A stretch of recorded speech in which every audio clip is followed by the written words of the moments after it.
ನಮಸ್ಕಾರ ಗೆಳೆಯರೇ, ನಾಲೆಜ್ ಕನ್ನಡಿಗ ಯೂಟ್ಯೂಬ್ ಚಾನಲ್ಗೆ ಸ್ವಾಗತ. ಗೆಳೆಯರೇ, ಸಾಕಷ್ಟು ವರ್ಷಾನುವರ್ಷಗಳಿಂದ ಕುಸ್ತಿ ಪಂದ್ಯಾವಳಿಗಳು ನಡೆದುಕೊಂಡು ಬರುತ್ತಿವೆ. ಯಾವುದೇ ಪೈಲ್ವಾನ್ ಆದರೂ ಸಹ ಯಾವುದಾದರೂ ಒಂದು ಪಂದ್ಯವಾದರೂ ಸೋತೇ ಇರುತ್ತಾನೆ. ಆದರೆ ಈ ವಿಡಿಯೋದಲ್ಲಿ ತನ್ನ ಜೀವನದಲ್ಲೇ ಸೋಲೆ ಕಾಣದ ಒಬ್ಬ ಸರದಾರ, ಒಬ್ಬ ಪೈಲ್ವಾನ್ ಬಗ್ಗೆ ತಿಳಿಯೋಣ ಬನ್ನಿ. ಅದಕ್ಕೂ ಮುಂಚೆ ವಿಡಿಯೋನ ಲೈಕ್ ಮಾಡಿ, ನಮ್ಮ ಚಾನಲ್ನ ಸಬ್ಸ್ಕ್ರೈಬ್ ಮಾಡಿ ಅಂತ ಹೇಳ್ತಾ ಇನ್ನು ವಿಡಿಯೋಗೆ ಬರೋದಾದರೆ, ಆ ಪೈಲ್ವಾನ್ನ ಹೆಸರು ದಿ ಗ್ರೇಟ್ ಗಾಮ ಎಂದು. 1200 ಕೆಜಿ ಭಾರದ ಕಲ್ಲನ್ನು ಎತ್ತಿ ಕಸರತ್ತನ್ನು ಮಾಡುತ್ತಿದ್ದ ದೈತ್ಯ ದೇಹ ಹಾಗೂ ವಜ್ರದೇಹಿ ಈತ. ಇನ್ನು ಇವನು ತಿನ್ನುವ ಆಹಾರವನ್ನು ಕೇಳಿದರೆ ಎದೆ ದಂಗಾಗುತ್ತದೆ. ಈತ ದಿನಕ್ಕೆ 10 ರಿಂದ 15 ಲೀಟರ್ ಹಾಲು, ಅರ್ಧ ಕೆಜಿ ಬೆಣ್ಣೆ, 4 ಕೆಜಿ ಹಣ್ಣು ಹಂಪಲು, 5 ರಿಂದ 6 ಕೆಜಿ ಮಾಂಸ ಇವೆಲ್ಲವನ್ನೂ ಒಂದು ದಿನಕ್ಕೆ ತಿನ್ನುತ್ತಿದ್ದರು. ಹಾಗೂ ದಿನಕ್ಕೆ 3500 ದಂಡ ಹಾಗೂ 5000 ಬಸ್ಕಿ ಹೊಡೆಯುತ್ತಿದ್ದರು. ಆಗಿನ ಕಾಲದ ಅತಿ ದೊಡ್ಡ ಪೈಲ್ವಾನ್ ಆಗಿದ್ದ ಇನ್ನೂ ಗಾಮ ಹುಟ್ಟಿದ್ದು 22 ಮೇ 1878 ರಂದು ಅಮೃತಸರದ ಜಬ್ಬೋವಲ್ ಎಂಬ ಊರಲ್ಲಿ ಹುಟ್ಟಿದರು. ಇವರ ಪೂರ್ತಿ ಹೆಸರು ಗುಲಾಂ ಮೊಹಮ್ಮದ್ ಬಕ್ಷ್ ಎಂದು. ಚಿಕ್ಕ ವಯಸ್ಸಿನಲ್ಲೇ ಕುಸ್ತಿ ಮಾಡಲು ಸಾಕಷ್ಟು ಆಸಕ್ತಿ ಹೊಂದಿದ್ದ ಅವರ ಕುಟುಂಬದವರಿಂದಲೂ ಸಹ ಪ್ರೋತ್ಸಾಹ ಕೊಡುತ್ತಾರೆ. ತಂದೆ ಹಾಗೂ ಸೋದರ ಇಬ್ಬರೂ ಸಹ ಪೈಲ್ವಾನ್ರಾಗಿದ್ದರು. ಹೀಗಾಗಿ ಗಾಮ ಕುಸ್ತಿಯನ್ನು ಬೇಗನೆ ಕಲಿತು ಪ್ರಸಿದ್ಧ ದೊಡ್ಡ ಕುಸ್ತಿಪಟು ಆಗುತ್ತಾನೆ. ಈತನ ಶಕ್ತಿ ಎಂಥದ್ದು ಎಂದರೆ, ಕಬ್ಬಿಣದ ರಾಡ್ ಅನ್ನು ಒಂದೇ ಬಾರಿ ಬೆಂಡ್ ಮಾಡುತ್ತಿದ್ದ ಸಾಕಷ್ಟು ಹೆಸರು ಮಾಡಿದ ಘಟಾನುಘಟಿ ಕುಸ್ತಿಪಟುಗಳು ಈತನನ್ನು ಸೋಲಿಸಬೇಕು ಎಂದು ಕುಸ್ತಿ ಮಾಡುತ್ತಾರೆ. ಆದರೆ ಈತನ ದೈತ್ಯ ದೇಹ ನಿಪುಣತೆಯಿಂದ ಯಾರೂ ಸಹ ಗೆಲ್ಲಲು ಸಾಧ್ಯವಾಗುವುದಿಲ್ಲ. ನಂತರ 1910 ರಲ್ಲಿ ಲಂಡನ್ನಲ್ಲಿ ವಿಶ್ವ ಕುಸ್ತಿ ಚಾಂಪಿಯನ್ಶಿಪ್ ಸ್ಪರ್ಧೆ ನಡೆಯುತ್ತದೆ. ಈ ಸ್ಪರ್ಧೆಯಲ್ಲಿ ಭಾಗವಹಿಸಲು ಉತ್ಸಾಹದಿಂದ ಹೋದ. ಆದರೆ ಗಾಮನಿಗೆ ಈ ಸ್ಪರ್ಧೆಯಲ್ಲಿ ಭಾಗವಹಿಸಲು ಅವಕಾಶ ಕೊಡುವುದಿಲ್ಲ, ಏಕೆಂದರೆ ಇದಕ್ಕೆ ಕಾರಣ ಗಾಮ 5 ಅಡಿ 7 ಇಂಚು ಎತ್ತರವಿದ್ದ ಹಾಗೂ ತೂಕದಲ್ಲಿ 113 ಕೆಜಿ ಇದ್ದ.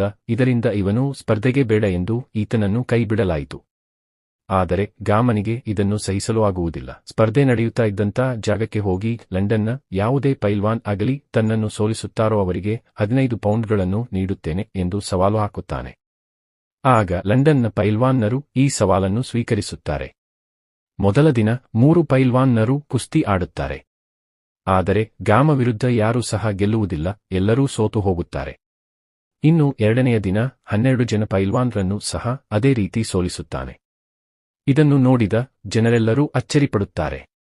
ಇದಾದ ನಂತರ ವಿಶ್ವ ಕುಸ್ತಿ ಸಂಸ್ಥಾಪಕರು ಗಾಮನನ್ನು ವಿಶ್ವ ಕುಸ್ತಿ ಸ್ಪರ್ಧೆಯಲ್ಲಿ ಭಾಗವಹಿಸಲು ಅವಕಾಶ ಮಾಡಿಕೊಡುತ್ತಾರೆ. 1910 ರ ಸೆಪ್ಟೆಂಬರ್ನಲ್ಲಿ ಅಮೆರಿಕದ ಖ್ಯಾತ ಕುಸ್ತಿಪಟುವಾಗಿದ್ದ ರೋಲರ್ನನ್ನು ಎದುರಿಸಬೇಕಾಯಿತು. ರೋಲರ್ನನ್ನು ಕೇವಲ 15 ನಿಮಿಷದಲ್ಲಿ ಸೋಲಿಸುತ್ತಾನೆ. ಅದಾದ ನಂತರ ವಿಶ್ವ ಚಾಂಪಿಯನ್ ಆಗಿದ್ದ ಆಸ್ಟ್ರೇಲಿಯಾದ ಜೆಬಿಸ್ಕೋನನ್ನು ಎದುರಿಸಬೇಕಾಯಿತು. ಸತತವಾಗಿ 3 ಗಂಟೆಗಳ ಕಾಲ ಪಂದ್ಯ ನಡೆಯುತ್ತದೆ. ಆದರೆ ಪಂದ್ಯ ಅಂತ್ಯವಾಗದ ಕಾರಣ ಪಂದ್ಯವನ್ನು ಮುಂದಿನ ದಿನಕ್ಕೆ ಮುಂದೂಡುತ್ತಾರೆ. ಮಾರನೆಯ ದಿನ ಗಾಮ ಉತ್ಸಾಹದಿಂದ ಕುಸ್ತಿಯ ಕಣಕ್ಕೆ ಬರುತ್ತಾನೆ. ಆದರೆ ಹಿಂದಿನ ದಿವಸ ಗಾಮನಿಂದ ಬಿದ್ದಂಥ ಹೊಡೆತಗಳು ಜೆಬಿಸ್ಕೋನಿಗೆ ಹಾಸಿಗೆ ಮೇಲಿಂದ ಹೇಳಲು ಆಗದೆ ಸ್ಪರ್ಧೆಗೆ ಬರುವುದಿಲ್ಲ. ಹಾಗಾಗಿ ವಿಶ್ವ ಚಾಂಪಿಯನ್ ಗೆದ್ದು ಭಾರತದ ಕೀರ್ತಿಯನ್ನು ಎತ್ತು ಹಿಡಿಯುತ್ತಾನೆ. ಕೆಲವು ತಿಂಗಳುಗಳ ನಂತರ ಮತ್ತೆ ಜೆಬಿಸ್ಕೋನನ್ನು ಎದುರಿಸಬೇಕಾಯಿತು. ಆದರೆ ಈ ಸ್ಪರ್ಧೆ ಆಡಲು ಜೆಬಿಸ್ಕೋಗೆ ಇಷ್ಟ ಇರುವುದಿಲ್ಲ. ಆದರೆ ಅವನ ದೇಶದ ಜನ ನೀನು ವಿಶ್ವ ಚಾಂಪಿಯನ್ ಗೆಲ್ಲಬೇಕು, ಹಾಗಾಗಿ ಈ ಸ್ಪರ್ಧೆಯನ್ನು ಆಡು ಎಂದು ಉರಿದುಂಬಿಸುತ್ತಾರೆ. ಹಾಗಾಗಿ ಜೆಬಿಸ್ಕೋ ಈ ಸ್ಪರ್ಧೆಯಲ್ಲಿ ಭಾಗವಹಿಸುತ್ತಾನೆ. ಆದರೆ ಈ ಬಾರಿ ಗಾಮ ಕೇವಲ 5 ಸೆಕೆಂಡ್ನಲ್ಲಿ ಜೆಬಿಸ್ಕೋನನ್ನು ಸೋಲಿಸುತ್ತಾನೆ. ನಂತರ ಸುಮಾರು 5000 ಪಂದ್ಯಗಳಲ್ಲಿ ಗೆದ್ದು ಅಜೇಯ ನೆನೆಸಿಕೊಳ್ಳುತ್ತಾನೆ. 1947 ರಲ್ಲಿ ಭಾರತ ಮತ್ತು ಪಾಕಿಸ್ತಾನ ವಿಭಜನೆಯಾದಾಗ ಈತ ಪಾಕಿಸ್ತಾನಕ್ಕೆ ಹೋಗುತ್ತಾನೆ. ನಂತರ ಕಾಲದಲ್ಲಿ 1953 ರಲ್ಲಿ ನಿಧನ ಹೊಂದುತ್ತಾನೆ. ಇನ್ನೂ ಅಚ್ಚರಿಯ ಸಂಗತಿಯೇನೆಂದರೆ, ಬ್ರೂಸ್ ಲಿಯು ಈ ಗಾಮನಿಗೆ ದೊಡ್ಡ ಅಭಿಮಾನಿಯಾಗಿದ್ದ ಎಂಬುದು ಆಶ್ಚರ್ಯದ ಸಂಗತಿಯಾಗಿದೆ. ಇದಾಗಿತ್ತು ವಿಶ್ವದ ಪ್ರಸಿದ್ಧ ಪೈಲ್ವಾನ್ನ ಕಥೆ.